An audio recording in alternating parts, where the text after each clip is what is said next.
Hi, we're late. Yeah, we're late. Thanks for waiting. Thanks How's for everybody waiting. tonight? Uh, I'm doing good. Hey, I'm rocking my 01 Publishing tank top tonight. Oh, Awesome. you know, Janelle, Yeah. I need to get one. I don't have I a tank really top. wish you were present yesterday. I know you couldn't make Yeah. it, but I Yeah, really wish you were there. I'm very paranoid. I told Kat last night on the good note, she was fantastic. My mom's main caregiver, when she showed up today, said she's one of the best she's ever had. So I think that we're going to actually try and get her permanently instead. Oh, Um, great. yeah, but because we've had such a slew of bad caregiving, like I would not have been focused on the game yesterday. I would have been focused on my mom, and that would have sucked for everyone. So I felt it was better that I was not there. Of course, I missed the game of the century, but I it wouldn't sounds say like you that. had a good time. Well, no, I just needed. Yeah, Shenanigans were had. I needed my drinking buddy there to encourage my bad behavior. Now, I have a question. This corrupted god that we're going to fight, is this the one that you told sucks pig dicks in hell? I No, don't different know. No, no, Okay. it's a new one. Oh, this one great. This one has balls, no tits. Oh, okay. Because I was wondering about that corrupted water goddess. It's like, is that the one? Is she getting pissed in revenge? No, but we did run afoul of a tentacle monster, Oh God, another one. and we ran away like Monty Python. So like last time I played, but And, run away. and Ramen went berserk, Yes. convinced that it was going to get her, Oh no. Yeah. and really didn't want me to open doors. Oh no. Well, a certain person Poor said that undead. a tentacle monster only went after the prettiest. Oh. Oh no. I found somewhere in a book I was reading it. It said that the tentacle monsters always go for the most attractive woman in the party. Oh, you're right. No, yeah. He's Ron right. just He's didn't- right. she- If she you said if she you did know not- your anime and hentai, it's Yep. always the hottest chick that gets nailed first, and the Indeed. virgin is always left for last. Yeah. Although there are books. There are 2 rooms filled with books. Okay. Oh, undead. Thanks for grabbing books for my character to be able to combat the undead. I appreciate you doing that. So I made sure that my Sunday is clear. We have the same caregiver next Sunday as our sub. I have nothing to worry about. We are good to go unless some catastrophic event happens and I cannot play again. But I think we'll be okay. Well, Ramen, you know Yep. why I don't talk about Grota's boobs, even though she has the biggest tits in the party? I don't want to die. She has an axe to grind. Literally. She's stronger than trolls Yes. and has a double head axe Yes. and a temper. Yeah. Yeah. Not on her side. Otherwise, I would probably be very interested in those tits too, but I don't want death. No. And her god empowers her to just gutter stomp anything in her way. Yep. And it's like, you don't need healing. You're fine. You have me. But Did you guys tell Undead my idea that I had for the D&D movie? All of us yeah, we were all watching watching. together? Yeah. Yeah. Yes. Okay, Yeah. awesome. Yes, I'm really excited to do that. And you guys also want to hear something really friggin' weird? I don't know if I told you or not. This is the first time I have been excited for Comic-Con in like 10 years. There's no Hollywood again this year because of the writer's strike. So a bunch of artists, cool writers, and even mangaka are showing up to con this year. Wow. Yeah. Huh. And this is the last year we're going because the only reason we're going is because Steve and I said, fuck it, and let's see what happens when we try for the raffle or whatever. And we were some of the first ones in. We're like, all right, let's go. We'll do one more time. But Junji Ito is going to be there, so I'm really excited. Oh, hey. Yeah. That's cool. So that's all I really have to talk about. The only other thing I've been doing is training for my test, and now they've got me doing stamina training, so I'm really fucking sore. I'm sorry, Janelle. You said you're training for your test, and we've been playing Taekwondo Leap last couple of days. Are you familiar with that? No, but you said Taekwondo, so that caught my attention. Taekwondo Leap was a sketch comedy routine from the 70s. I think the 80s, but I could be Maybe wrong. the 80s. And it was a staple of Dr. Demento. Yeah, and it's all about learning martial arts, and really it's about booting people in the head. And we found several karate tournaments and karate groups where they would perform this, but since they know martial arts, they're actually doing it. Oh God. And so you said that you're training for your test. Yeah, apparently all these different karate schools have put up videos at tournaments where, as a bonus thing, they will lip sync that whole routine. Yeah. Oh God, I need to watch I'll that. send you the routine. Okay, please do. That sounds great, because the And only Michael Connor is apparently aware of this. Mhm. That YouTuber Call Me Chato was one of the writers and actors in that skit. Yes. All right, yeah, please send it to me, because I've only ever seen serious tournaments. He played Ed Gruberman. I'm gonna actually track it down right now. Yeah. So anyway, RALT'S put us through the gauntlet yesterday. Yes. But the other thing I really could have used your help with was Mhm. convincing the witch that she wanted to help us kill the monsters and fulfill our destiny. I don't know if I would be able to convince Dayanara. Because apparently we have discovered it is our destiny to do this. Really? Well, it's been strongly hinted.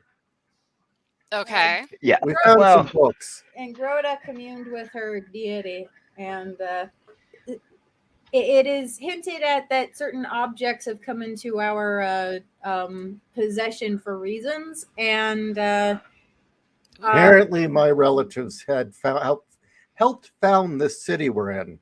yeah. Is My that a good thing bloodline. or a bad thing, though? Because your relatives are assholes. Yeah, that's yeah, and it's all went to shit there. So Oh, poor undead. You guys traumatized her with the tentacle come on, monster. Ramen. Dayanara trusts Darius because why? Because he felt her up so well. You can trust him.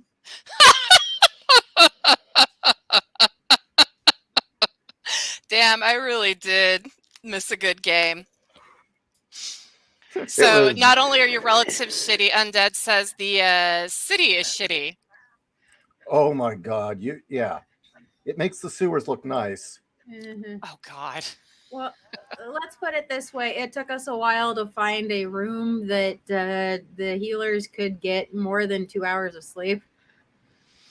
Oh, so this is what I get to look forward to. No, don't worry. We were able to get a full night's rest. So I know. now understand why Ramen says that when RALT'S runs, what is it? Ravenloft. It's horrifying. I don't care, man. RALT'S has to run a Ravenloft for me. Like, we can do a one-off game in October. Like, I have to experience this trauma. No, we're full on dealing with ghosts haunting us while we're trying to sleep. Oh, that sucks. But it sounds like fun. Everybody had a good time. And RALT'S really went above and beyond on this one. Yes. And I have a feeling the next one's going to be even more insane. Oh my goodness. All because we were greedy bastards and we wanted to go rob a manor. Yes. Well, we were young and dumb, and we can conquer the world. I mean, we slaughtered a pig. We have to survive because we have to go light a church on fire. We have to capture a bunch of orangutans and get them shit-faced and unleash them in the wealthy quarter of the city. We have plans. We have plans. Yes, and I'm sure that we'll have Dayanara yelling at us not to do it, and Grota's just going to go off and do her own thing while the three of us probably will get arrested. Well, see, Worth that it. goes into the reason why we're now going to be fighting this god and why we're destined is that there's, as Grota put it, there's basically a hellmouth, and it's going to continue to grow, and it's eventually going to take over the city. And if it takes over the city, then we can't unleash orangutans. So we got to take care of it now. Hell yeah. I'm just trying to figure out how we're going to shut down the Hellmouth. It's our destiny. Don't worry about it. We'll Don't figure worry it out. about it. We'll figure Destiny. it out. There's books that say stuff, and God's talking to us. Yeah. Okay. That means Well, Ralt- it's not like Grummish didn't help. It's not like Kargas didn't help you out with a little bit of extra healing. Yeah. Yes. Well, Ralt's, that means maybe you and I should meet up sometime this week and figure out who my god is, because you and I still. It's listed. You got it listed. Oh no, it's okay. It's Desna then. That's who I chose. I Yeah. like her. She's the hippie goddess. Awesome. let's Okay, see. well, I'm excited for next Sunday. I'm sad I missed this week, but like I said, I would not have been paying attention to the game, and it would have screwed it up for everyone. So I think I'm gonna have to go back and listen to the episode. This is the kind of maps. See, you should be able to see it. I hit share, so it should be working. But you can show them the map to Riverton, because you guys were there before and explored it. Can you see the share file, Ishii? Yeah. Oh, let me share that. This is, I'll zoom it in. This is the kind of stuff I do so that they can see what's going on here. Let's see. Ooh. There's Darius over by the butcher. As you can see, I got a little shield for the butcher. They can click on it, get information. Grota was hanging out. Grota was hanging out because she was interested in an NPC that was selling apples. Because why not? This is Matilda down where the cows and other stuff are, because they were wondering if they should buy a cow to take with them into the wilds. Wait, what? We're buying a cow? No, remember way back when? Oh, that's right. Here's Coral with her dog. There's a tavern here. She'd just gone there to see if they did pit fighting, and they were like, no, sorry. Let's see. We're missing Dayanara. Where is she at? She's probably doing some witchcraft somewhere. There she is. Oh yeah, she was up by the lumber mill. That's right. She was up at the lumber mill staring at the guys doing all the work. I don't have any of the NPC markers on here, but and I'll show you. I do sit down and I do the light. That's the big red lines. That handles light angles to tell you what people see. But yeah, that's the kind of maps that I run for everybody. Because that way everybody's got and see down here is the second floor maps for the areas that have second floor. So if Darius moves up on the second floor, I just pull his token down here and put it right there, and he can still see where he is out the window in relation to the town. I like As for where they live, give it a second. It takes a second to load up. This is where they live. This is them hanging out in the square down in the slums. More icons of who sells what, and to who, various NPCs sitting around, and Uncle Leo is over here with his big tavern / warehouse. But yeah, so I run all this stuff so that everybody can make sure that everybody can move around, and that's sometimes why I say, hey, you can only move so far.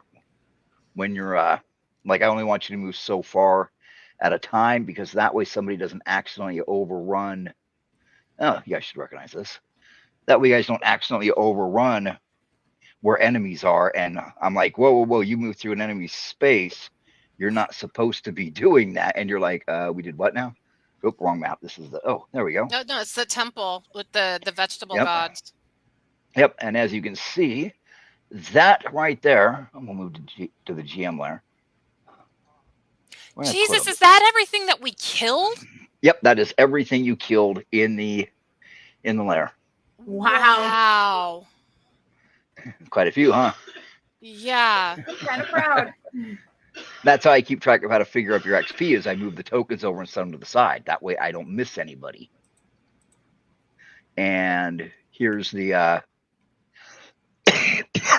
here's the one I added a whole shitload of trees around it. We used to recognize this too. This is where you guys spent a week recovering and letting the horses relax and everybody take it easy and do prayers and everything. And let's see another good one to show. See if I can find Dayanara's house. I made Dayanara a house. Yeah, here it is, Dayanara's house. Let's see. I'd have to give it full. I'd have to give it full daylight. But yeah, she's got a little house. I plan on doing everybody's houses, so that cool. you know they've got their own maps. We can go to dynamic lighting. She Dynamic says lighting it's pretty. on, and save settings. I think Oh, this is the have night. you worked on our clubhouse? Clubhouse. Yes, Clubhouse. Return Untitled. Clubhouse ruins. Let's double check. I know it's not like you guys can memorize all the twists and turns, but there's your clubhouse. Yay. Loading up right now. Yay. It takes a minute to load up sometimes because of the large images. But come on, don't be like that. There it goes. I wish I was clever as you on those things. And then you've got Oh. now it's a trick I do for the multiple. See now you can see how I've got the multiple floors. Where's the cheese? You got first floor, second floor, rooftop, and then the under sewers. Like I said, you guys barely touched the basements. Oh my God. Oh boy. So if we survive this, we have another adventure underneath our own home. Well, I think we can take care of the Jello monster now. Yeah. Yeah, you're experienced with them. I feel emboldened. But yeah, I have a spell that I haven't been able to use yet, and it's basically like being like Banshee or Siren. It's a sonic boom. But I have to make sure you guys aren't around me because you'll get hurt too. That is all the stuff that I do. You know, I've got other maps you haven't used yet. Some underneath, some of the Undercity stuff like that, and some of the Undercity. Undercity? Yeah, cultist layers, sewers, all kinds of stuff. That cultist group, that's the guys we saw coming out of that one house, but you never saw anybody going in, right? Yeah. Uh-huh. Yes. Right. We're missing a letter. Is everything okay? Yeah. Oh, okay. I'm being an editor. Oh, okay. She's being an editor as I harass Ramen. So, But that is just, you know, and then, you know, if I have like a ton of D&D source material. I mean, I have every version of the Dungeon Master's Guide. I got a couple Dungeon Master Guides too, a couple old 1st and 2nd edition Monster Manual 2s, urban planning, spell compendiums, relics and rituals. I mean, I got enough stuff to keep you guys guessing and running. And as you've seen, I don't do magic items exactly the same. And for anybody that's listening, everyone wants to run D&D as a DM, and your players seem to know every monster. Look up an approximate power. Start swapping things power out. I mean, it keeps it the same CR, but they play differently, and they have to fight them differently. I mean, just switching an invulnerability to cold to an invulnerability to fire, and it's damn near a different monster. Well, I've liked the fact that these are not the average monsters we would see in a role-playing game, that we've gotten completely different monsters that like we'd never come across. I think you said you had a compendium of East Asian monsters, right? Yes. Yeah, that's been cool. East Asian and Aztec. Central and South American monsters. Nice. Because I was wondering if the tentacle monster was supposed to be based on the Mongolian purple worm. No. Oh, okay. Because it was purple, so I wasn't sure. It's I reskinned it. Yeah, but it's South American. Oh, okay. It's a cave thing. Wait, isn't the Mongolian death worm purple, or is it yellow?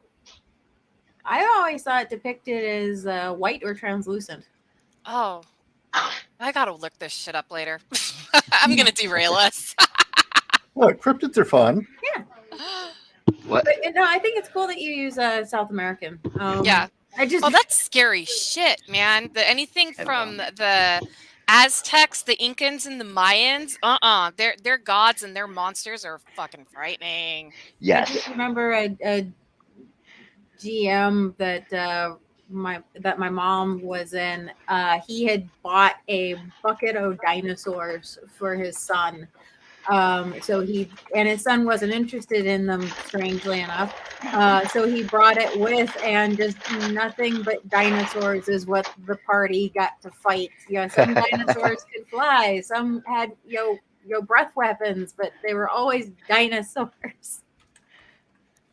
There is a good question that was brought up that she wasn't there for. There is no way that the group you guys mugged did the same trip you did.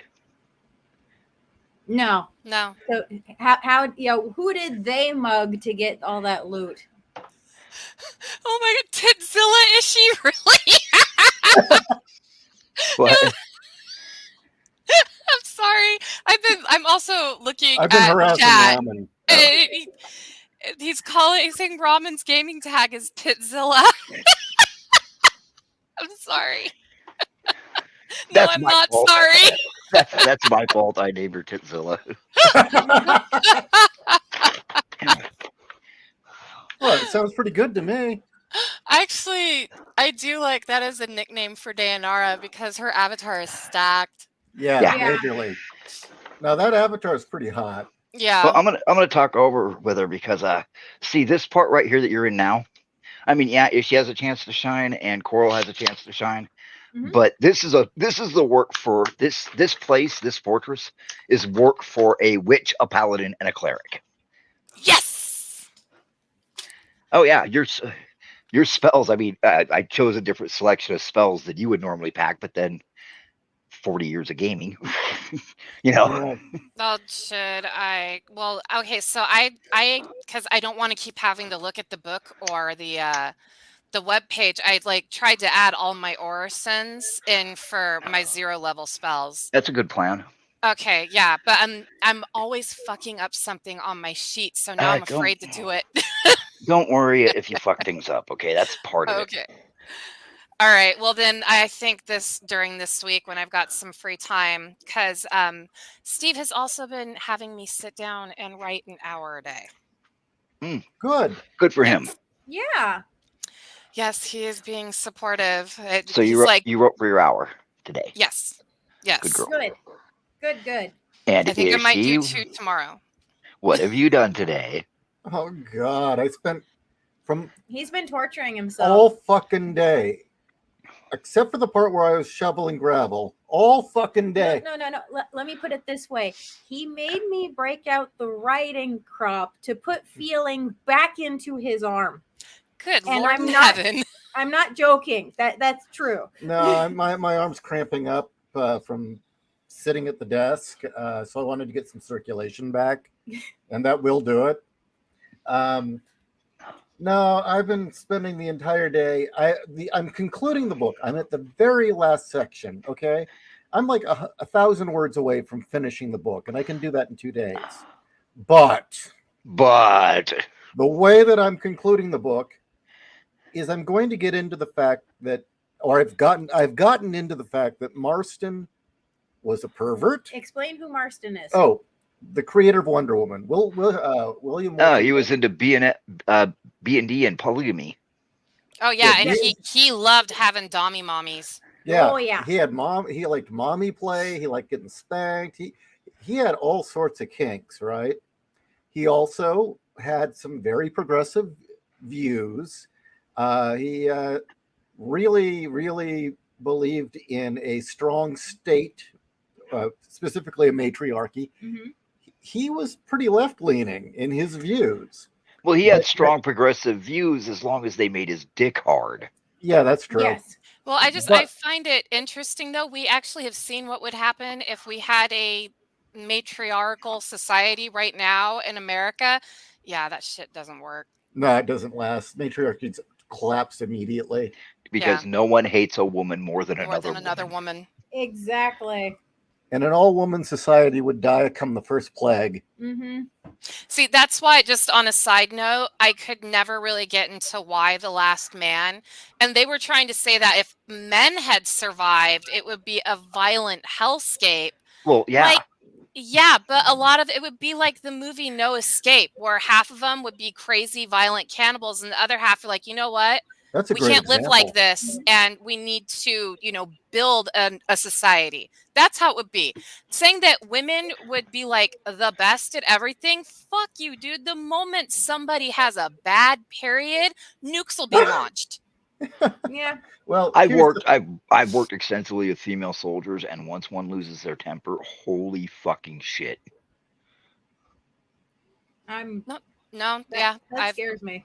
Okay, here's the thing, though. Okay, getting back to what I was writing. Yes. I'm going to basically lay out, for all intents and purposes, Wonder Woman was a woke comic.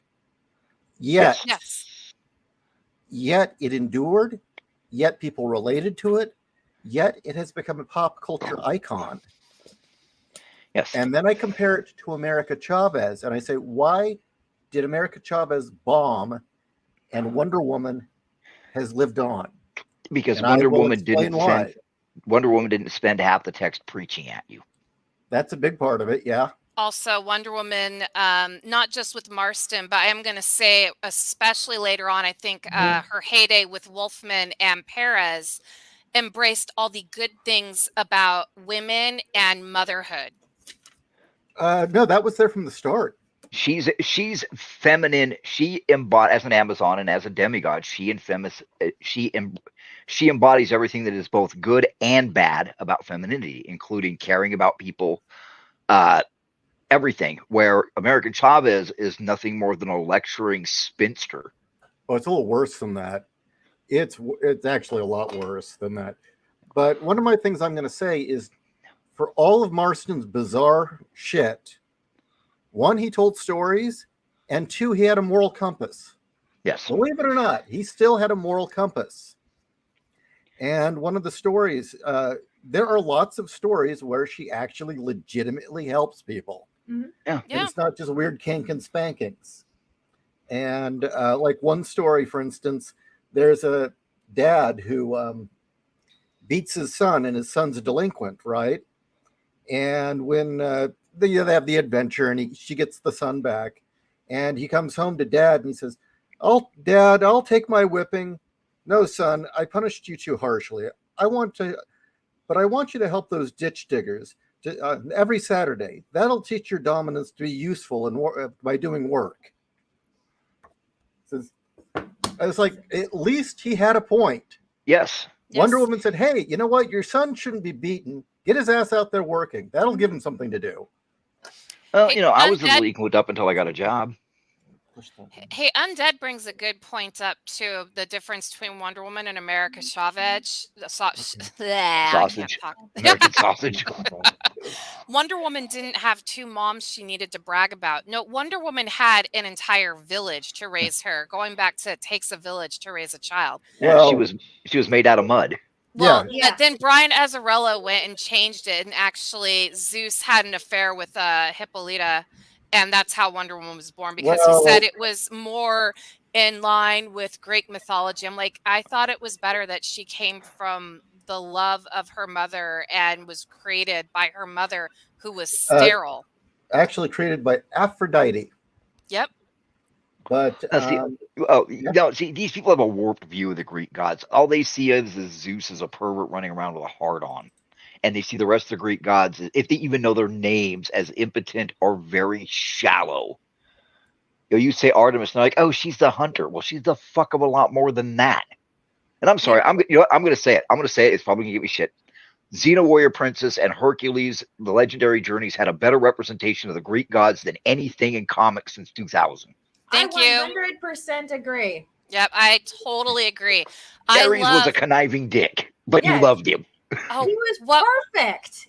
The one Meg Foster was so good as Hera.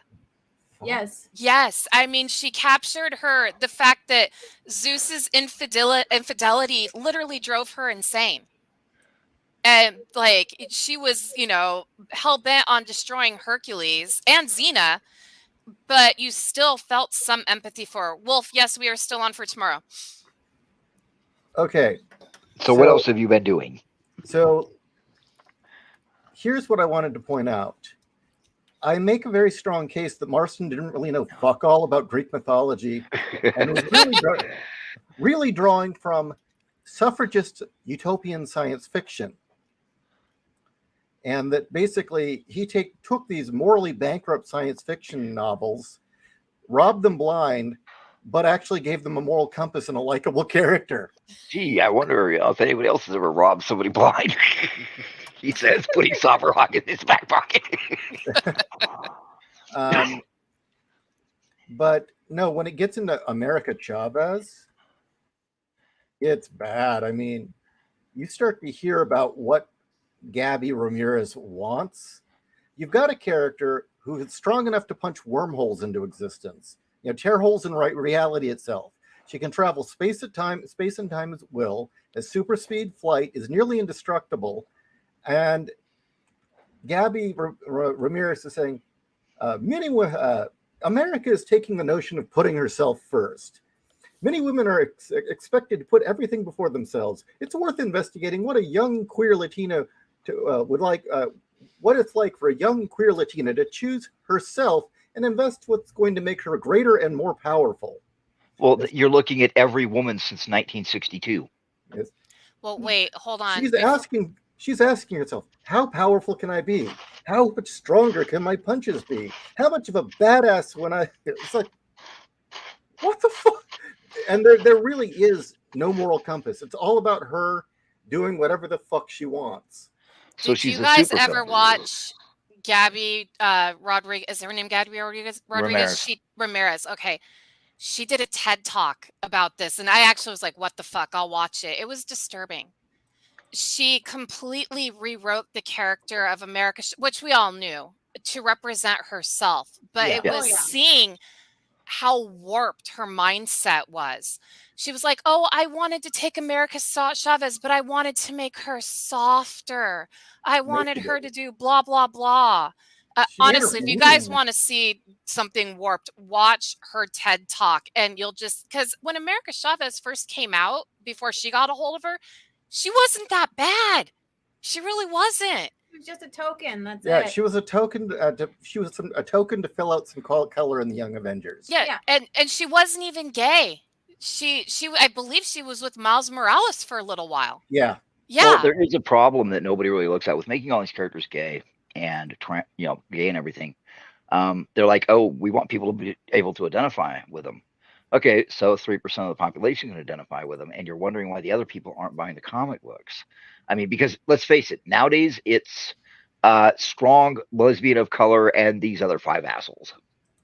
And nobody likes reading about it because the other 5 assholes are all shown as incompetent and stupid and boring, and she has to save them all, and she has her love interests, and even the bad guys think she's hot.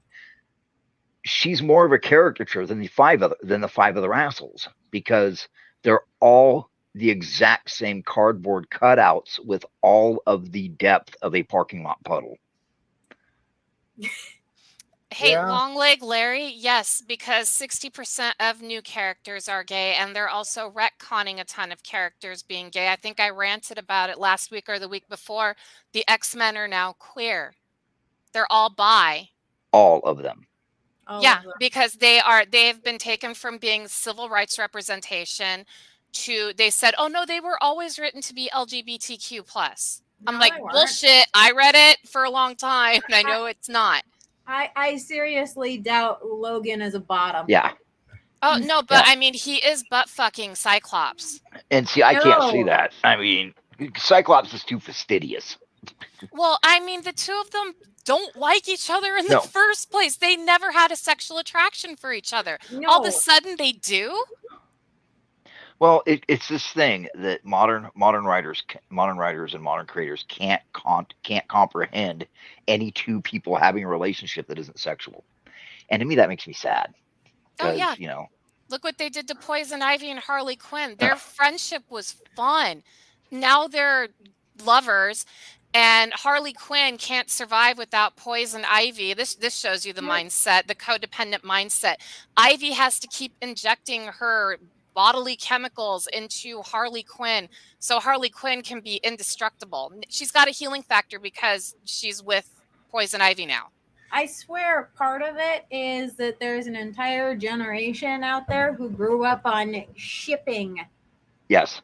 Yes. And they can't fathom anything written down that doesn't include it.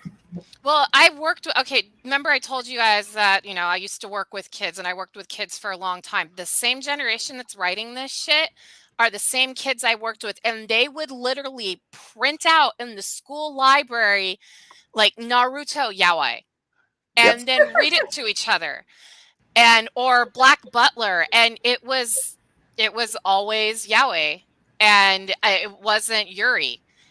Which I thought was really funny. And so, yeah, because these girls fantasized about guys getting it on, now that's what they think comics and other stories should be. And the rest of society is like, no. Anyway, what else did you do, Ishii? That's it. Well, I shoveled gravel, and I worked on getting this book done because I have to upload it in 10 days. Oh, nice. I need to find that Wonder Woman cover that I have that I told you about, where their helmets are literally breasts without nipples. Well, real quickly, this will tell you everything you need to know about Gabby. Kat, will you read this paragraph? Selected solely on the basis that she was a queer brown weirdo who just published a best-selling YA novel, Rivera had told BookRiot.com that Marvel specifically wanted a young lesbian Latina to helm their America solo series. Quote, Will Moss, editor of Marvel, is a white guy. And in fact, I think he did an excellent job of showing how you can utilize your power for good. Oh, Think fuck about that me. for a second. She'd said of the hiring process, instead of him kicking the job to someone already in the ranks, he did his work and found me. To ease her entry into the position, Moss and fellow editor Mark Beecham took time to personally walk Rivera through the process of learning how to script comics. Quote, I definitely had and still have some jitters about all of this, she explained in an interview with Bustle magazine. They totally set those fears at ease and reminded me that they sought me out for my voice, not the encyclopedic knowledge of the Marvel universe. So basically, this bitch has been given every opportunity. They sought her out. They used their whiteness for good, and by good, they gave her a job. They gave her mentoring, and she's bitching that white people are racist, and this is a racist country. Well, just like Mariko Tamaki, her young adult novels that she writes are just her fantasy stories. All of Mariko Tamaki's stories are about a fat goth teenager coming into her lesbianism, and Gabby Rivera is the same way. Isn't that the one that wrote the... yeah. I'm not Starfire. I am Starfire. I am not Starfire, or whatever. That was Mariko Tamaki. And you go look up all of her books. It's literally fat Asian goth teenager finds her lesbian soulmate. Do you know what? I Am Not Starfire really showed me something about the mentality, right? Yeah. This girl really, this girl finally gets her superpowers. Does she have any humility about the time she spent without him? Does she want to be a hero? Does she want to do good things? No, she names herself Mandy the Destroyer. All she can think about is how she's going to tear shit up and blow people up and punish everybody. Oh, I want to be Mandy the Destroyer. What the fuck, No wonder your fucking father left you. That's also how America Chavez is written. She's basically raising hell and causing problems. And well, I mean, she steals the punch from Steve Rogers punching Hitler. She goes back in time just to steal it from him. And then when, oh God, it was... what's her name? Captain America's girlfriend. Yeah. Sharon Carter. Peggy, right? No, Sharon Carter in the comics. Carter. That was Peggy Carter. Wait. Are we talking the new Hawkeye? Or are we talking No, the new whatever? No, No, old in the World comic War books, II. it was Sharon Carter is his girlfriend. In the okay. MCU, they decided to go with Peggy Carter, which Okay, well, makes no Carter, sense. Agent Carter runs up and says, "You got to get off the battlefield. What are you doing here?" And he says, "Whatever, Chica. I can do what I want." Yes. Oh God. Oh my god. It is pathetic. No, that was Gabby Rivera being like, haha, fuck you, white men. The queer Latina girl is going to be the one that punches Hitler. After a bunch of white people helped her into the industry. Don't help these people. They're scum. Well, look what Mariko Tamaki did to Starfire. Starfire is a very hot but very powerful and very sweet character. She turned her into a hoe. Like, oh, I got knocked up, and I'm not going to tell you who your father is. Yeah. Yeah, and it's like really because it's been shown in Elseworlds that whoever Starfire ends up with, whether it's Dick Grayson or it's Roy, they're there and they're a family. So yeah, no, Starfire is not a hoe. That's a whole different thing. I did not like it when they decided to go beyond cheesecake with her after New 52. And she Have you- basically had pasties on her nipples and like a string bikini bottom. Have you ever noticed that to these people, sexual freedom and sexual liberation means when you sleep next to them, their uterus is both the sign of a gangbang and a graveyard? I mean, they're always as many dicks as they can ride, and the more powerful, popular, and well-known characters they can ride, the more liberated they are. And it's like, what's wrong with her? Her sexuality being normal. I mean, for fuck's sake, you don't have to sleep with every fucking thing with a pulse to be sexually liberated. Have some fucking discretion. Be discreet and have some fucking pride. I mean, I can sleep with whoever I want because I can do whatever I want. Well, don't you have any self-value at all? No, they don't. That's Well, that has wrong. nothing to do with it. I shouldn't be my value shouldn't be rated by my sexuality. Well, even when you're a guy, it is. So, it's not, and what people get, it's not sexuality. It's how easily you dismiss intimacy. Yeah. Yeah. I mean, hookup culture really went wild with this whole quote unquote sexual freedom and sexual liberation, and it just turned a bunch of people into miserable hoes. Well, Just like it did in the 70s. Yeah. Yep. Well, actually, Ralts, you brought up a good point that always bugged me. And it's like, well, if I was a guy, you wouldn't be getting on me for this. It's like, no, actually, man whores are a thing. We kind of look down on some of those dudes. Yeah. Yeah, no. If a guy that I knew was a man whore wanted to ask me out, I'd be like, no, because I don't know how many diseases you're carrying in your system right now from the women that you fucked. The idea that we all pat the man whore on the back is ridiculous. Yeah. We all rip on the guy that has 20 wives. Yeah. And we also know, he's never had any lasting intimacy. In a way, he's kind of broken. Right. Yeah. Exactly. I'm going to tell a story from high school. It was my freshman year. I know, me. And there was this dude who, I don't know what it was about him, but all the chicks just thought he was super hot. And he didn't even have to try to get chicks. And he was banging all of them, but he was dumb as a fucking rock. Mhm. Okay? And one day, he's hanging out with all of us, and he says, "Hey, do you ever get that thing where, like, sometimes you're, like, jerking off and it comes out brown?"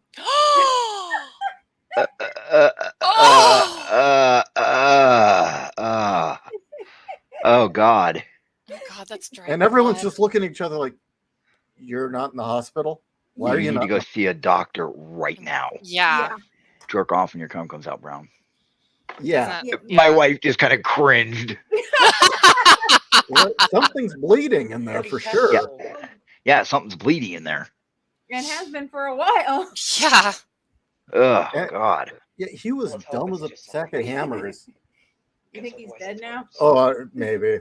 Probably. I mean- there's not enough penicillin on the continent. You know, because I'm the whole. Okay, so what did you do today as far as writing, Kat? Writing? Yeah, like editing, anything like that, or did you just do your job and bring in money? Uh, Because that's I always great. I slashed a couple of stories for the upcoming anthologies. Nothing past Yay. muster, unfortunately. But Aw.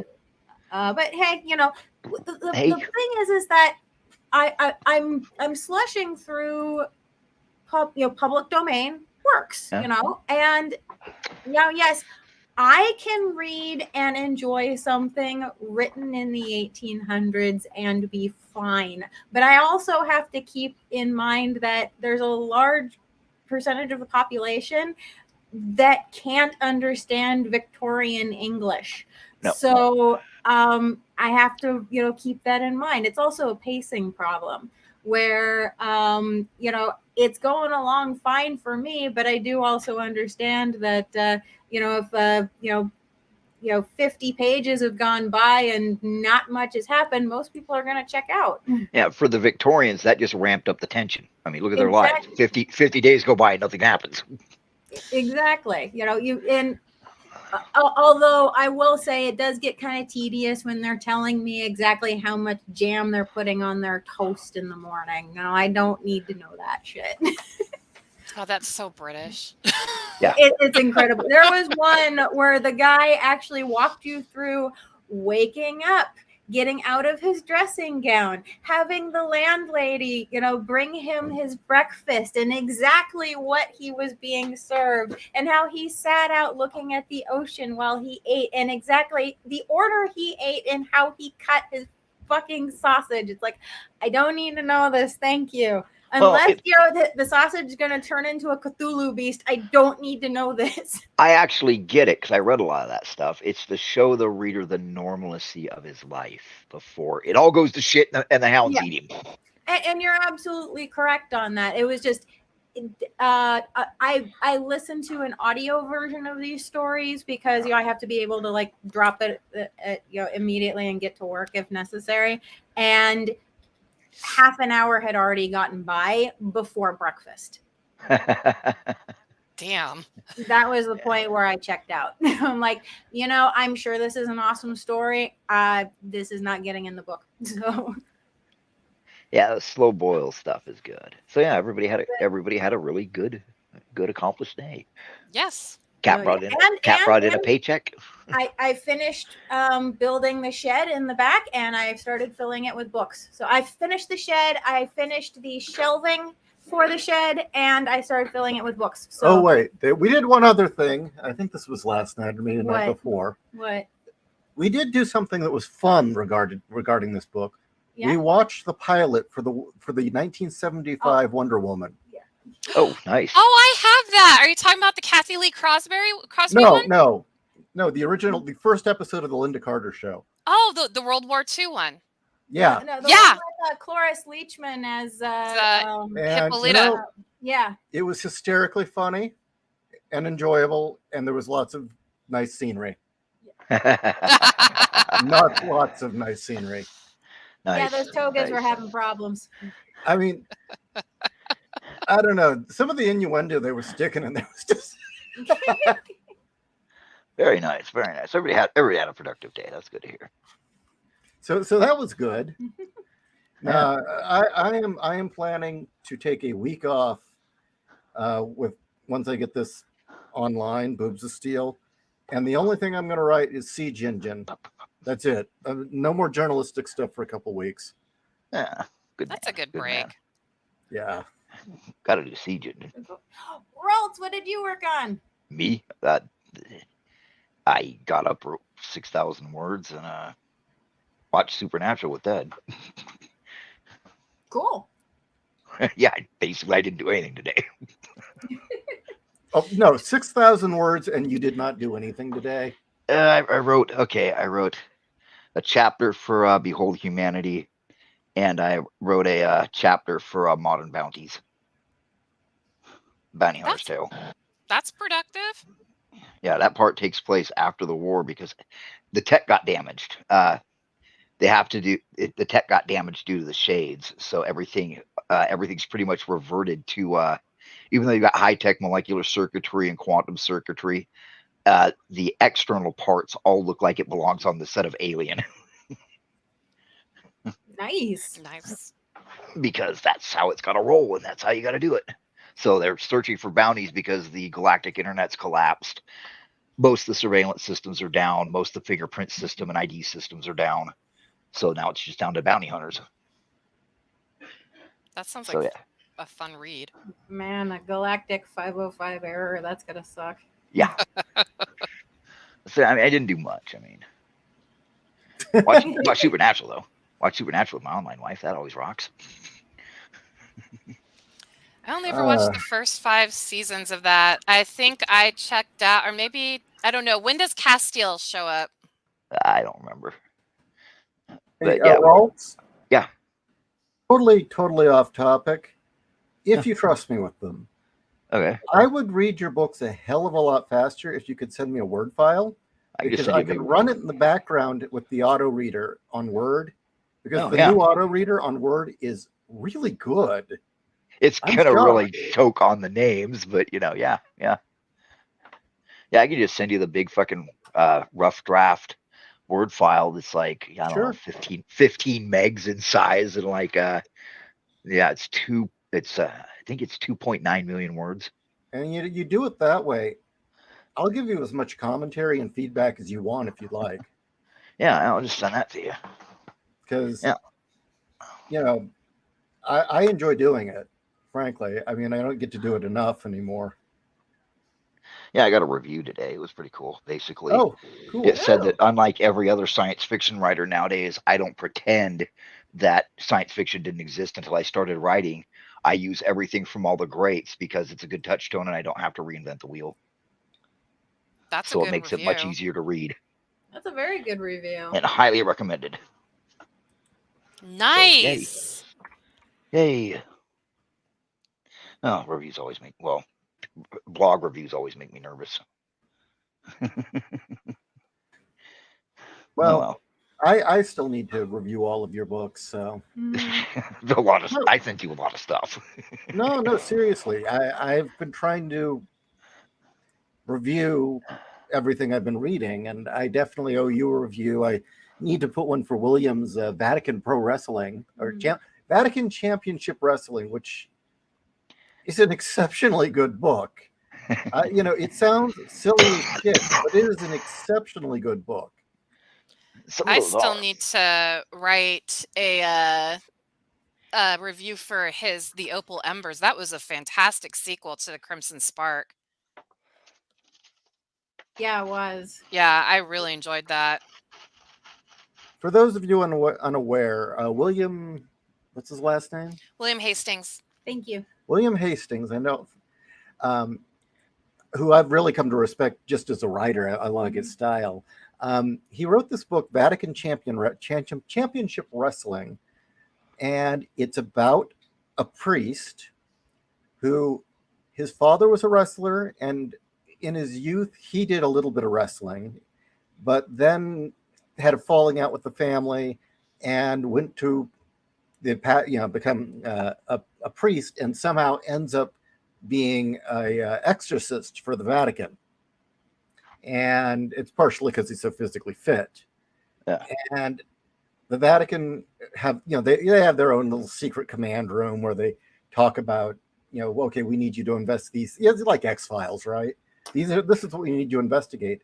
And they said, we've selected you specifically for this one because you have knowledge. And they show him video, and a wrestler is obviously possessed by a demon. You're watching, apparently they're watching it, and they can say he shows all the signs of possession. And so the priest goes undercover as a wrestler and has to, he basically during a match exorcises the demon. And this sounds stupid as shit, but it isn't. It is an exceptional story that you learn a lot about the whole wrestling thing and the world of wrestling and the performance and all that. Well, simultaneously, it is a legit, very well educated and informed exorcist story. Nice. I mean, it gets really deep into the lore. I have it on Audible. I Oh, haven't had a it's a chance great to listen reading. to it yet. I want to, though. Just the idea of exercising demons as a luchador is amazing. Real quick, I just have to say, Long Leg Larry, you're a bad person, and that's why I like you. What did he say? Modern submarine tech is even more advanced. Soon they will be able to afford name brand controllers. Oh,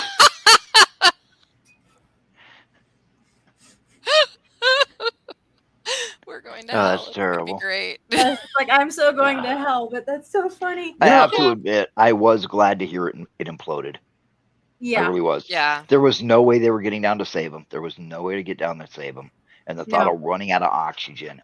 I read the autobiography of one of the guys on the USS Wahoo, and the chapters where they dove past the maximum limit, and the hull is flexing and trembling and shuddering, and everybody's laying on the floor, and they've got open canisters of lime to try to absorb the CO2, and it's all foggy, and no matter how deep he inhales, he can't fucking get a breath.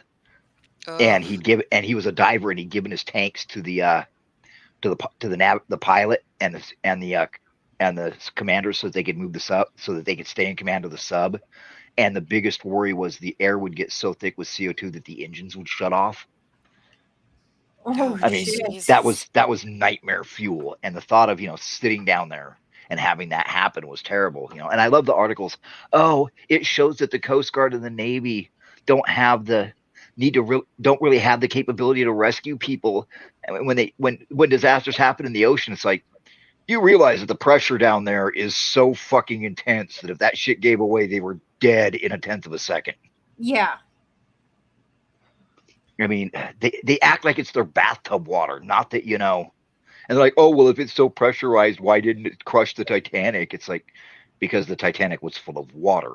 Yeah. It wasn't pressurized. Yeah, it wasn't pressurized. It It- fucking sunk. Yeah, I was gonna say it's split in half, and every single crevice was filled with water. Yep. And if it wasn't filled with water, well, then the ocean busted it to fill it with water.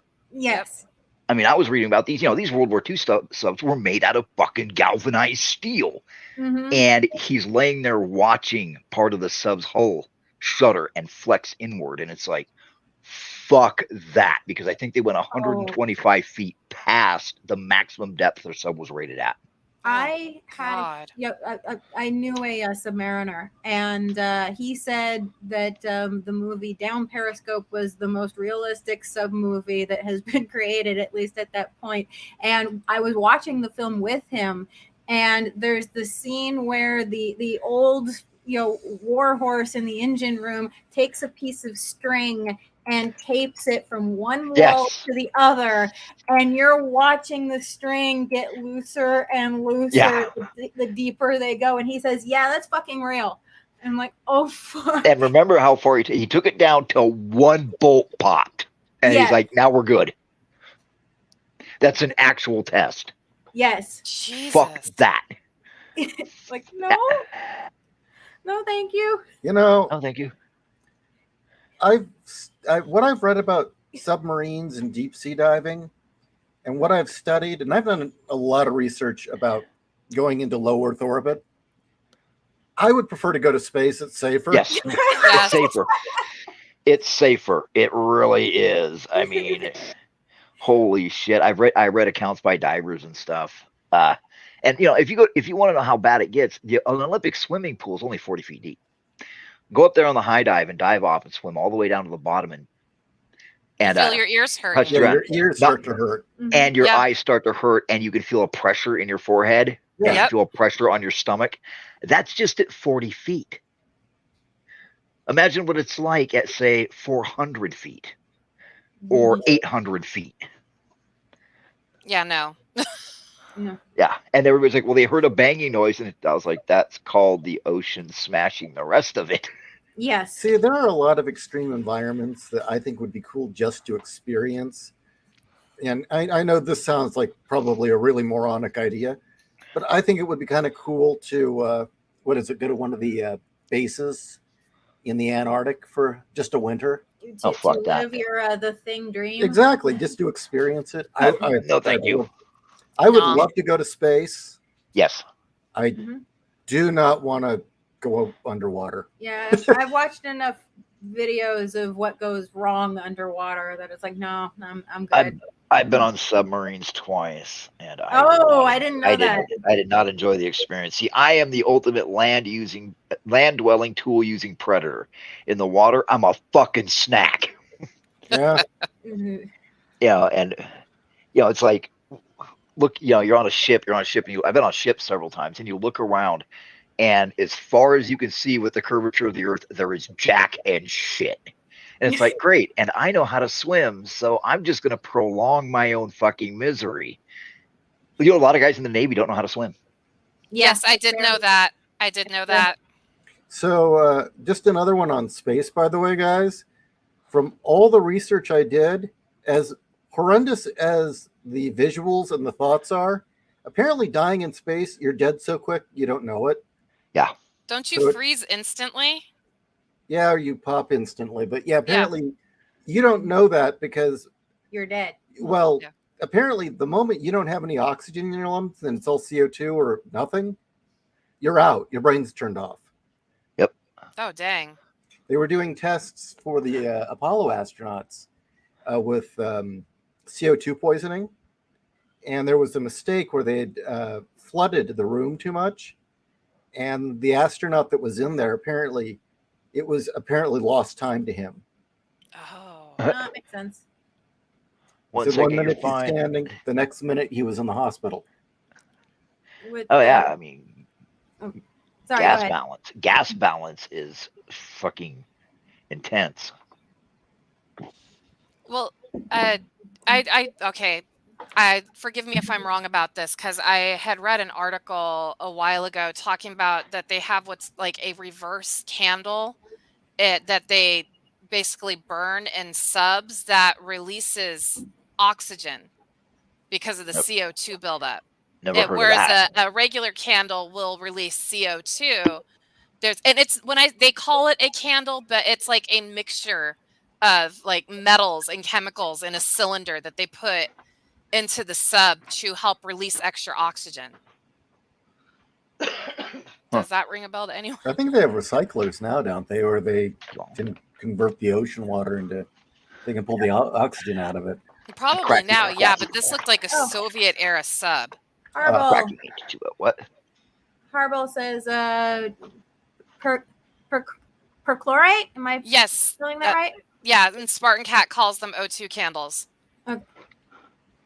So a little bit of a change of subject. I just want to get RALT'S take on this. Okay. So I've read a couple books by Michael Z. Williamson, and two of them I really liked. One was okay and one not good at all. But a recurring theme that I've noticed is he's got a real axe to grind with black marketeers in logistics. Oh, God. Yeah. Oh, yeah. I mean, there's nothing like opening up a can of ammunition and it's full of rocks. Oh, shit. Oh, I hate Jesus. I hated that. You open up a can and there's just rocks, and you know that some asshole either took it home or they sold it. Black marketeering was so bad that at Fort Hood, the CID got a wild hair up their ass, and instead of going through the normal channels, they went to a federal judge with a sealed warrant and were able to raid the pawn shops in Copper's Cove and Killeen around Fort Hood. They found TOW-2 missiles. Whoa. We're talking brand new, state-of-the-art anti-tank missiles. They found body armor. They found everything. So yeah, black marketing, big time. And I mean, you hate it because that's your gear. I mean, yeah. And now the enemy's shooting it at you. Well, even beyond that, some civilians got it and is all rubbing it, going, "My precious," while he jerks off with his other hand, and you're standing there with nothing. During the storm, they shipped over what was supposed to be 15,000 Kevlar vests. You know what was in it? Rocks. Oh, God. Oh. Jesus. They were asking all the rear units, "Hey, do any of you want to donate your vest to the guys that are in the first wave?" Shit, is that why there were so many people ordering Dragon Scale? That was actually, oh God, that was for the second goal. That was for the second goal for. The big problem was, now see, Dragon Scale had an issue, which a lot of people didn't realize. If it's exposed to a certain amount of heat, it melts to the skin, and everybody was like, well, with Oh, the geez. heat that intense, they're going to be cooked alive. And it's like, that's the average heat of an explosively forged penetrator going up to the bottom of the vehicle, which you can survive. But not if you're wearing Dragon Scale, because now it's melted to your fucking skin. Congratulations. You now have Kevlar skin for the next 5 minutes. But no, what happened is, see, Cheney said something that I've always wanted to hit him with a rock for. You go to the war with the army you have, not the army you want. Okay, now that saying is only when you're not the aggressor. You go to the war with the army you have, not the army you want, when you're initially attacked. And then you hold off while you retrain and you build the army you have and then counterattack. The dumbest thing the Japanese did was give us breathing room. Yeah. I mean, because fuck, we sent the goddamn Yorktown out with plywood on it. Ha, we're gonna take off our planes from plywood. They gave us time to. Every one of those battleships, but the Arizona were back in service like 9 months later. But no, instead, units went to war with no armor on their Humvees, with none of the new ballistic vests. And that gets into the logistics problem of during the Clinton administration, the government was giving a lot of money to contractors who never delivered and still got the money. That's not surprising. And then, when 2001 happened, because you got to remember, everybody assumed there'd never be another war. After that gutter stomping, everybody thought there was never going to be another war. So accountability went out the fucking window. I remember the government. The government thought we were invulnerable. Despite the fact, or all of them. Clinton administration was the biggest one. Despite the coal, despite the African embassies, despite constant terrorist attacks, despite the 1994 bombing of the World Trade Center. For those of you that don't know that, Bin Laden did that. U-Haul in the garage. Wasn't that the test run? That. Yep, that was the test run. No, I remember that. That was my sophomore year in high school. That's like they found out a bunch of tanks were there on paper, didn't actually exist. It turned out that under the Clinton administration, there were entire units that didn't exist, but people were collecting the money right down to individual soldier pay. Now, none of these people went to fucking jail. None of these people were ever punished. So the reason why everybody was buying Dragon Skin was because, according to the books, not at unit level, not at company level, but not even at division level, but up where it matters in procurement, everybody supposedly had Gen 2 body armor on their Humvees. The Humvees were upgraded. Everybody had the fucking the new Interceptor body armor, except for in reality, they didn't. So what National Guard units ended up having to do was putting phone books in the doors, because a phone book is excellent for absorbing a bullet. Yeah. And buying body armor, because buying body armor off the civilian market and sending it to their buddies. I mean, there were units that supposedly had brand new weapons that had Vietnam era weapons. But according to the records, the contractor had delivered them. And no, they didn't. They ended up in some fucking warlord's stash. Or, as we found out during the Obama administration, it ended up in the mech cans of the Mexican cartels. I don't think that was an accident. No, that wasn't. As we're finding, the Democrats seem to be owned in part by the Chinese and the cartels. Mm-hmm. Yep. They're owned by the Chinese, the cartels, and the WEF. Yeah, this news cycle that's been going on for the last couple of weeks shows how much the Democrats are owned by China, the cartels, and the WEF. The whole the stuff going on with Hunter Biden, and then also that weird ass coup in Russia where they suspect that it was us that gave the Wagner Group the money to go do their coup. Well, if you actually look at what happened with the Wagner Group, don't listen, look at their route. They repositioned without the Ukrainians taking advantage of the holes in the lines, because they were hoping that he'd take out Putin. Instead, it was a complete reposition of forces. So Yeah. It maybe only lasted 6 hours, right? Yeah. Yeah, but the complete movement took 36, and in that time, 36 hours, you could fuck some shit up Yeah, it because was Ukraine weird. held position while the Wagner group moved, and now where they are, they're in Belarus now, and the Chechnyan, the guy that owns the huge mercenary group in Chechnya moved his group. To me it looked like bullshit to move around units, but hey, and then there's the they paid the 6.2 billion. No, that 6.2 billion wasn't in cash. What the 6.2 billion surplus was they rated. This is what pisses me off. They rated the ammunition and the weaponry that they gave Ukraine as how much it would cost to replace, and then they were ordered afterwards to reevaluate how much the ammunition was worth, adding into time depreciation and use. And that left there was a 6.2 billion difference, $6.2 billion difference between how much it's going to cost to replace it and how much they determined it was worth due to depreciation. That's what the error actually is. There's no cash here, which just meant that because Congress had authorized this billions of dollars in weaponry and ammunition, that gave another $6.2 billion in depreciated ammo and depreciated weaponry that they could send. There's no money involved. It's basically saying, okay, I'm going to give you $10 with the meat. I give you the meat, and then I say, oh, I forgot to consider that meat's been sitting out for a day and a half, and half of it's fat. So you know what? You paid me $10, but it was only worth $3.08. I'm going to give you $6.02 more worth the meat. That's what the accounting error is. It is not in cash like everybody thinks. Welcome to logistics. So it's the ultimate logistics story, is what you're saying. Yeah. Yes.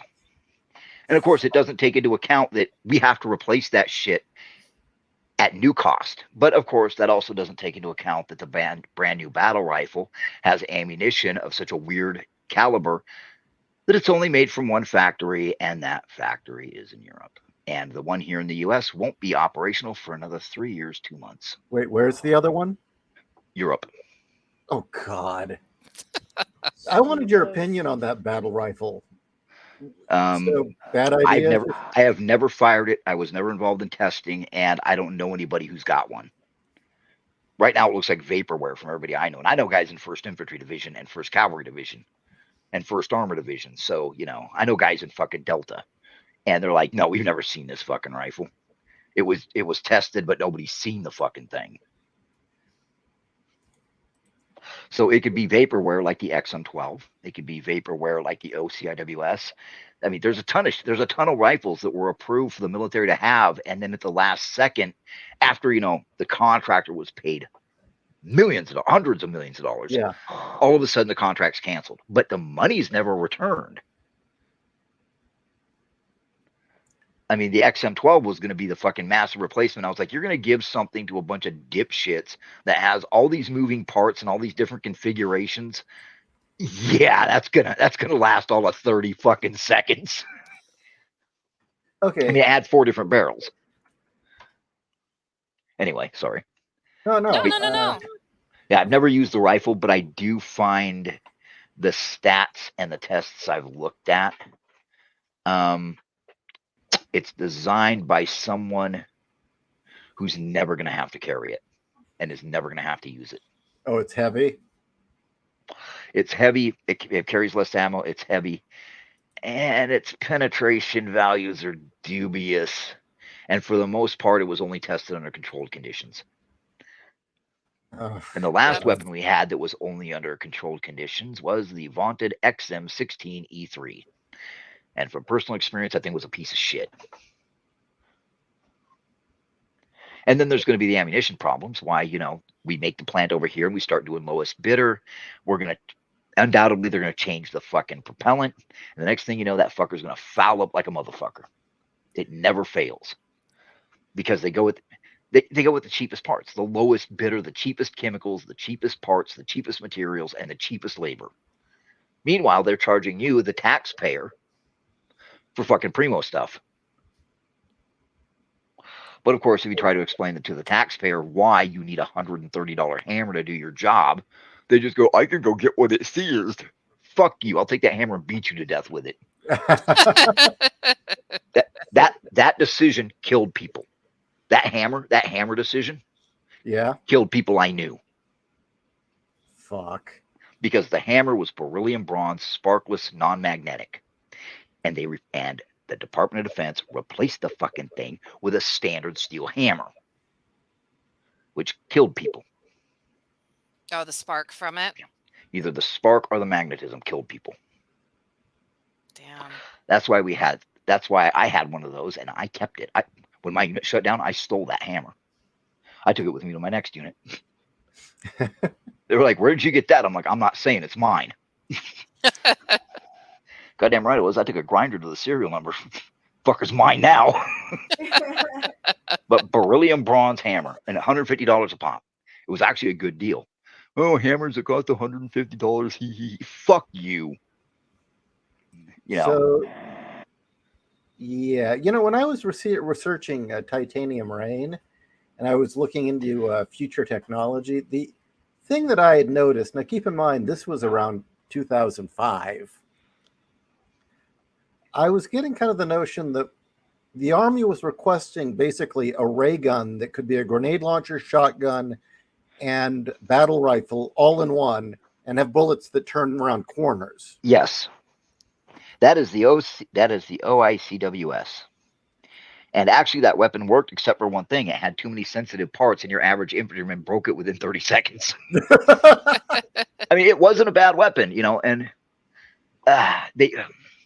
they want, it's not so much the Army wants it, it's the Board of Procurement wants to add shit onto it. I mean, for example, I carried a 12 gauge and an M16 M203 combination. That gave me a 40 millimeter grenade launcher, battle rifle, 12 gauge shotgun. Then I had my 45. So I was racked up. I was good to go. But they wanted to replace that all into one weapon. Well, it's like, they got rid of the M3 grease gun. And I knew people that were handling it at the time. It was brand new, the MP5, and they hated that fucking thing. They want the M3 grease gun back. Sure, it's made out of stamped metal and fucking baling wire, but it's Old Faithful. Which I guess explains why the Brits held on to it for so long. I had one in my truck during Desert Storm.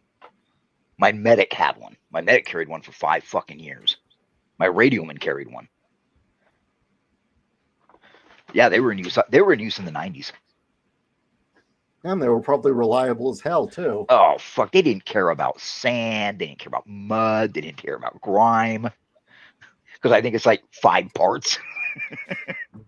Your safety and your dust cover are the exact same thing. The dust cover has a bolt on, has a peg on it. You flip the dust cover off. It pulls the peg out of the bolt carrier. Now your weapon's live. And, these guys would just snap it open with a flick of their wrist. That sounds like the ultimate soldier-proofed gun. It was. You can't break the fucking thing.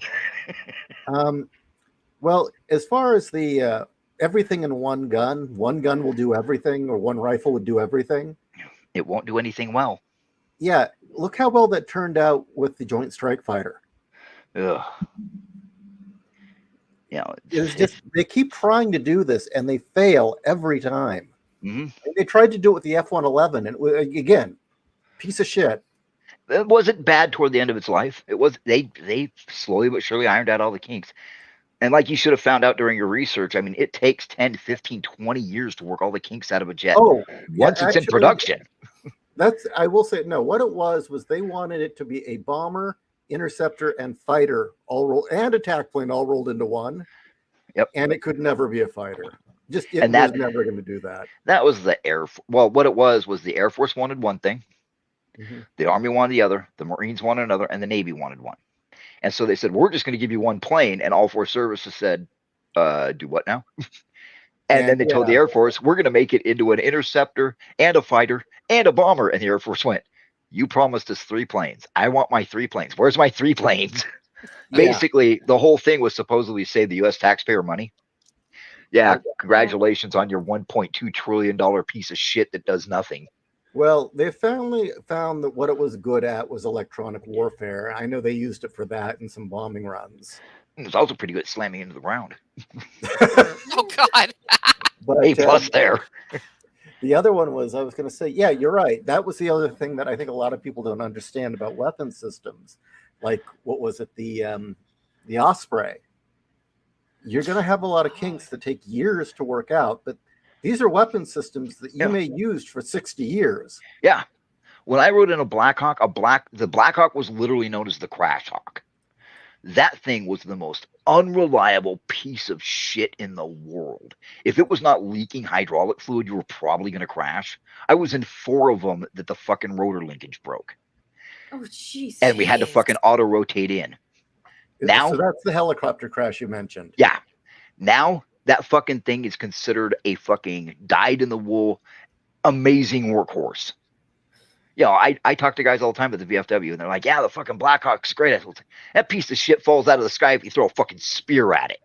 You know, the guy next to me was like, it's okay, old man. We understand that back in the day they didn't have us space age stuff. It's like, man, fuck you. The argument that when my father would go on and on about how much weapon systems cost, I'd point out to him, well, you know, in the Gulf War, we still had World War II era ships in service. The USS Missouri. Yeah, that, and I believe the Kitty Hawk. The Kitty Hawk, yeah. Yeah, the Missouri was doing fire missions.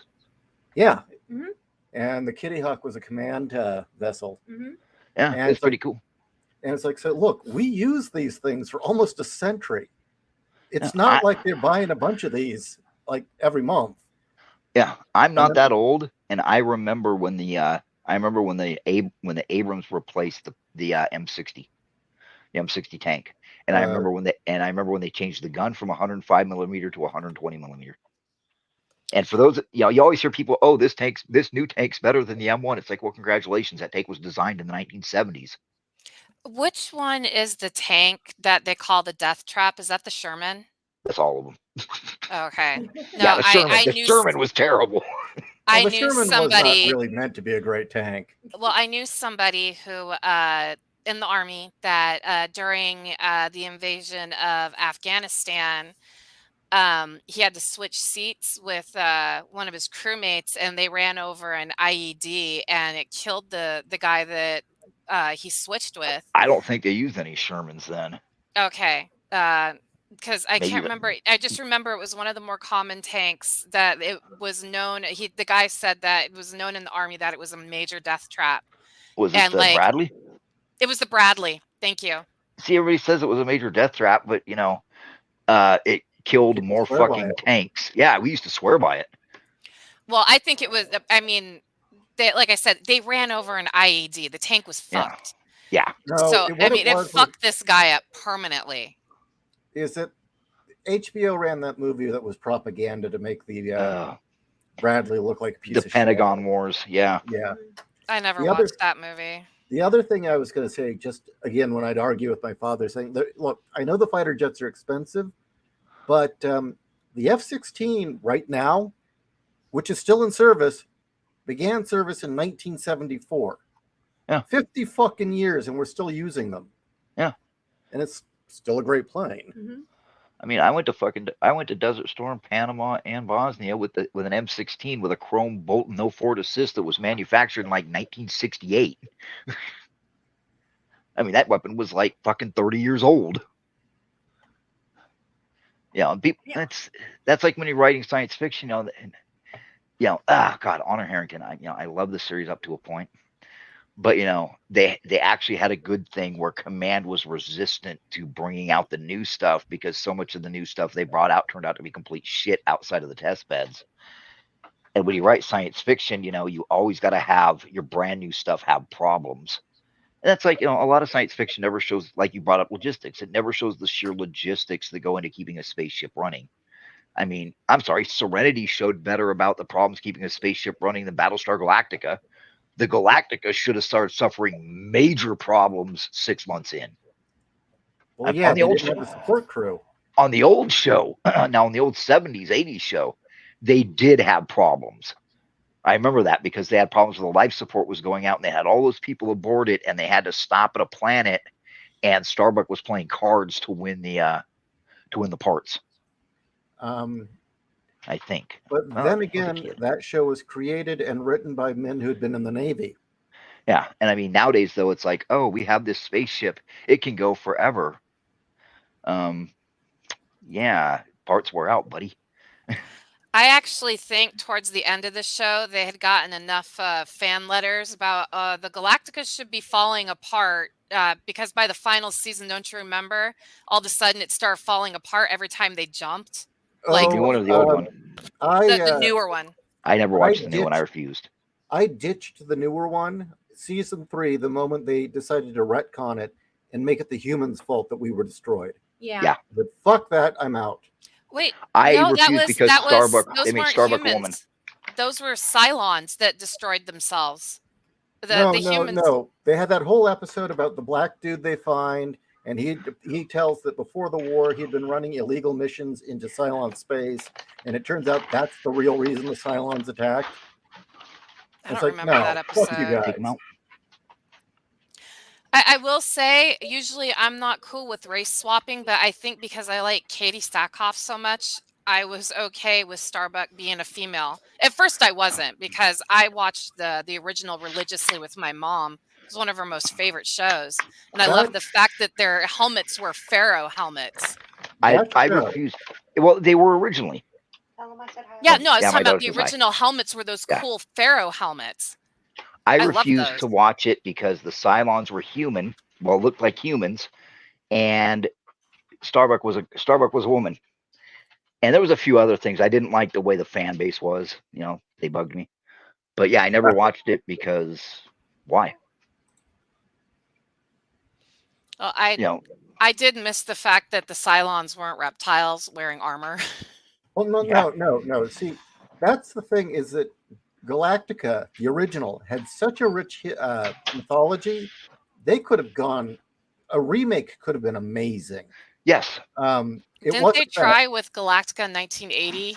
No. Oh, God. That was horrible. Yeah, I was going to mention say that show was bad. That had one good episode. No, they could have done a remake of that show with the original lore that would have been amazing, because the lore of the Cylons was that the Cylons were a reptilian race that I believe walked on all fours, and they hated mankind because mankind was made in the image of God and a much better configuration for survival.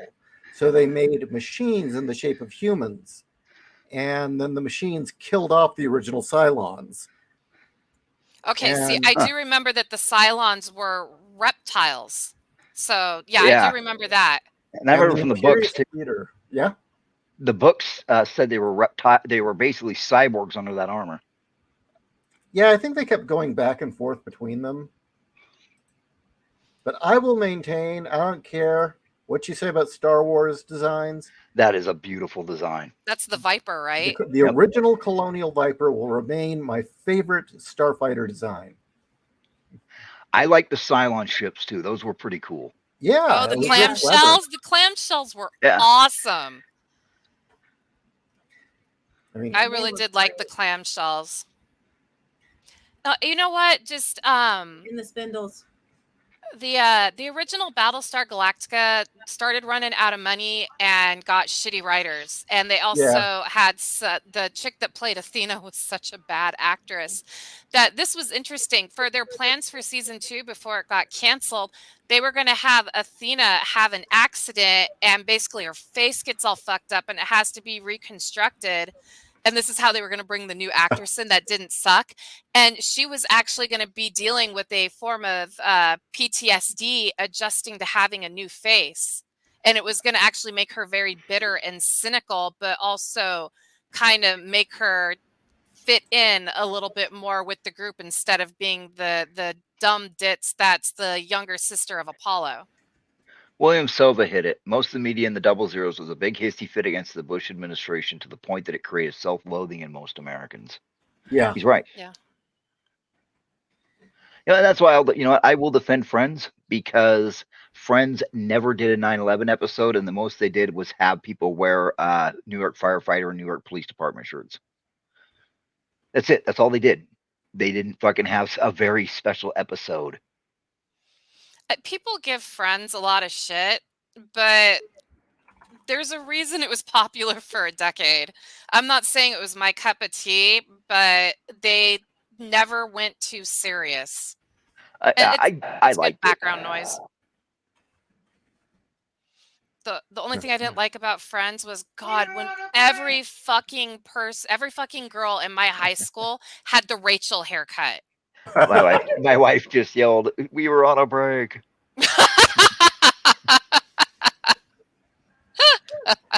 Okay, so your wife and you watch it? I used to watch it. I used to watch it on repeat while I was working on because it would be background noise while I was working on tabletop RPGs. So yeah, she's very familiar with it. Okay, see, when I'm painting, I have it on. I don't sit and watch it, but it's good background noise. So yes, we were on a break. That's like the legendary line in that show. But yeah, I wouldn't sit down and be like, oh my gosh, you have to watch this show. It's the greatest thing ever. Oh, no. Oh yeah, Michael Connor's right. It actually did show that lesbian mothers are awful people. Yes. Yeah, that was when they showed that Ross's wife and the woman that she left him for, they were awful people. Yeah. Kat, what was your 90s TV sitcom comfort food? Roseanne? Yeah. Makes sense. Yeah, Roseanne was pretty good, but go ahead. Sorry. I liked it because it wasn't following the standard sitcom formula. Problems weren't solved at the end of the show. Frequently, there were shows that ended on a down note. And just as the show got farther and farther, it got more and more batshit. And honestly, it was because of that show that I got introduced to things like Sandman. It's a shame that Roseanne Barr was basically crucified, because I heard the Connors was really good. It was showing what it was like for people from the baby boomer generation trying to connect with the millennials and Gen Z, because I think Roseanne and Dan's grandson was actually a trans girl. Really? Yeah, and they were like, what the fuck? The kid was non-binary, and they're like, but you're just a boy. And then, I can't believe the Connors is still going since they changed it from being Roseanne. I cannot believe that show is still going, because it doesn't have Roseanne on it, and it completely misses the point of that show. That was a great show. Also, Married with Children, going from the 80s into the 90s, was good comfort food for me as well. I will stick with Married with Children. God, I loved that show. That show was great. We'll still pull up clips every once in a while just to watch them. I like that show because it showed you the reality of life. It wasn't Leave It to Beaver. No, life can be shitty sometimes, and your kids can be assholes, and your spouses can be dicks. Yeah. And your neighbors can suck. See, my thing with Married with Children is I liked watching it just because it was on TV and I found it funny. My mom hated it. So, it was kind of like I almost felt like I had to sneak watch it. See, my parents adored that show. We'd watch the block of Married with Children and In Living Color on Sunday nights on Fox. In Living Color, I could not watch that. She'd turn off the TV. The only reason why I got to watch any episode at all was her boyfriend at the time wanted to watch it, and she wasn't going to turn it off if he wanted to watch it. So. No, my parents, it was like we sat down on Sunday nights. It would first start with my dad and I sitting down and watching The Simpsons. My mom didn't like The Simpsons, but then Married with Children would come on, and then In Living Color came on afterwards. And so I remember those Sunday nights. It was great because you got 3 fantastic shows. It was before The Simpsons sucked, and they were still actually very offensive. You had Married with Children, which is, miserable. And then you had In Living Color, which was raunchy, and it was great. I like Mad TV. I like Mad TV. I loved Mad TV. Yes. We actually have season 1 on DVD. We should get I the rights. never got a chance to watch Mad TV. Oh. I want to. I know that's what made Orlando, what's his name? Orlando Jones a star for a while. Yes. And Mary Shear. Mary Shear's amazing. But yeah, I think the thing with In Living Color, for me personally, just being honest, some of it was funny, but I think a lot of the humor was a little too black for me, and I didn't know what the fuck it was about. I'm After sorry, a- a lot of it went over my head. I'm like, After a while, it got a little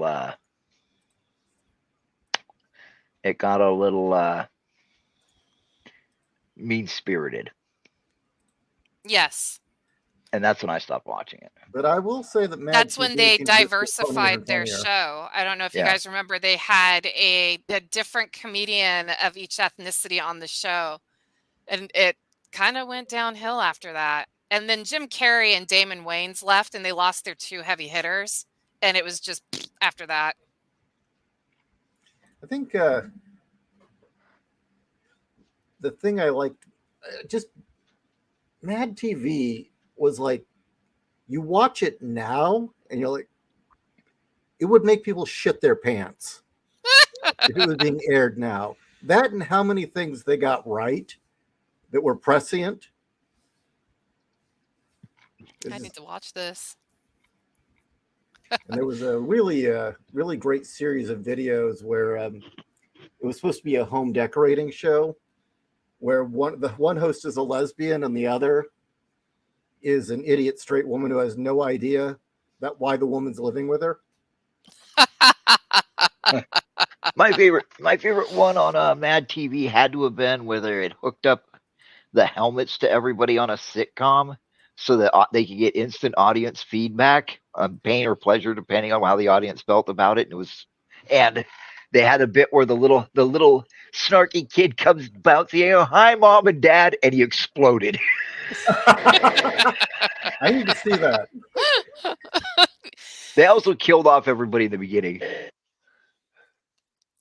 That makes What the sense. fuck? I mean, we've talked before about how introducing little kids to shows halfway through, if the kid's already there and you watch them grow up, that's fine. Like Family Ties did that perfectly, and so did Growing Pains. But when you insert the little kid halfway through its run, nobody likes it. No. Like Family Ties. Yeah, well, same thing happened on Growing Pains. They introduced Leonardo DiCaprio. That was his big start. He was the homeless kid that the Seavers adopted. And then Kirk Cameron left the show, and then it died, just like when Michael J. Fox left Family Ties, and they were like, yeah, we're not going to keep going. Well, Yeah, what I thought was so funny about that show, I'm sure you guys have heard about it, but maybe the chat hasn't. When Family Ties was written, Alex P. Keaton was written to be the villain. He was supposed to be the smarmy Reaganomics kid that has been corrupted by Reaganomics, and instead everybody who watched the show loved him and related to him, and the parents were the joke. Yeah, I just thought that was hippies. that it was so funny that he was supposed to be the antagonist of the show, and instead everybody was like, no, ramp it up, make him do more heinous shit. This is great. It's like with was it Archie Bunker? Yeah. Yeah, he was written to be the villain, and it's like, no, everybody loved him. No, yeah, we all hate everybody Rob hated Reiner. Meathead. Yeah, Meathead was such a. Although Meathead did join when that cop raped Enos, Meathead was right there with the fucking go kick the shit out of him with Archie and the black dude. Oh no, yeah, I remember that. I can't believe they did that episode. He didn't rape her, but I think Meathead walked in as he was getting ready to, and it was on Archie's birthday, and it was a 2-part episode. It never got aired again because people hated it so much. But I will give it to Meathead. I will give it to Meathead. He was right there with Archie, ready to go kick some fucking ass. Yes. His peace and love shit went right out the fucking door. No, I never watched that episode because they never aired it again. I've read about it and how fucking horrible it was, and people were so mad. just like, why do you have to shove a rape storyline into a family show that's supposed to be lighthearted? Because actually that was a real issue. Oh, really? In New York? Oh, yeah. All over the U.S. I mean, you know.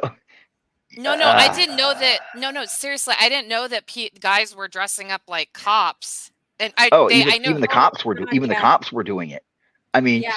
if you were a hot girl, or maybe just a big tittied matron, or maybe he was just horny, and some cop pulled you over on the highway where nobody was around, and he saw you were alone, at the time you had about a 50-50 chance of getting raped.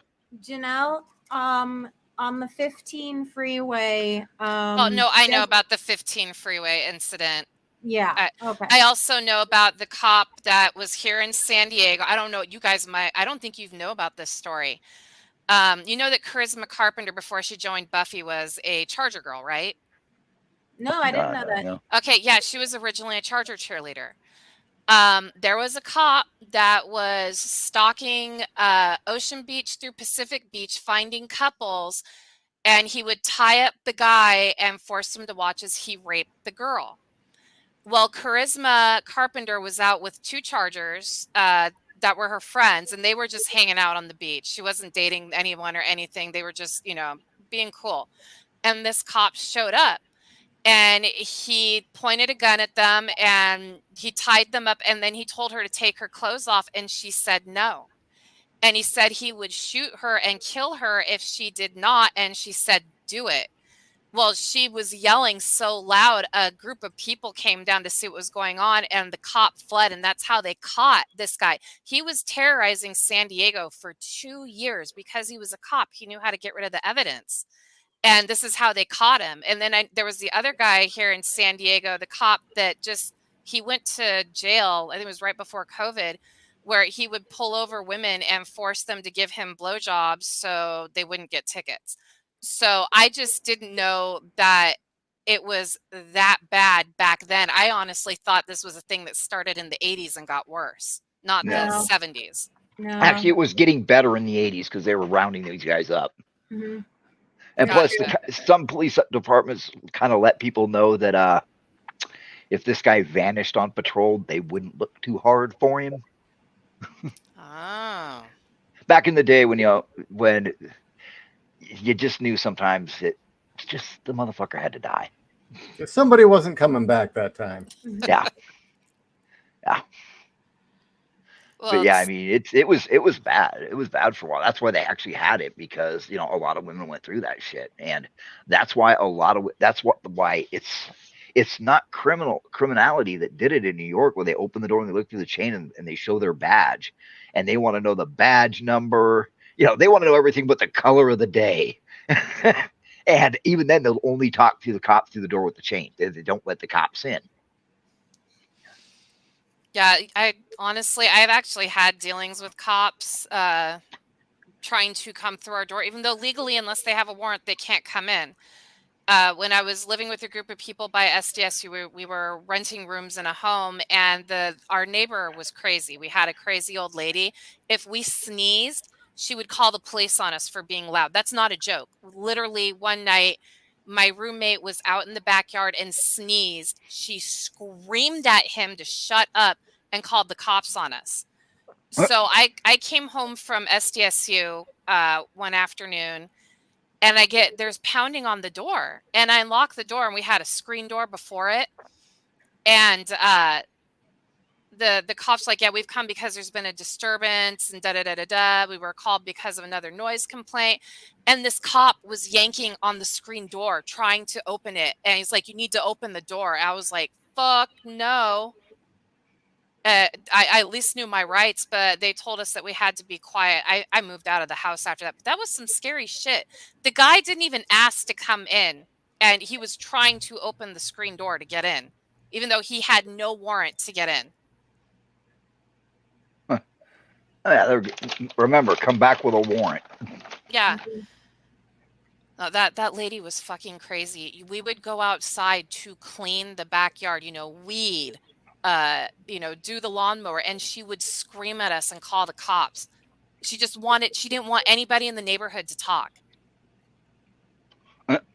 I think she died like after I moved out. But yeah, she was a crazy bitch. We had a Oh lady no, like that.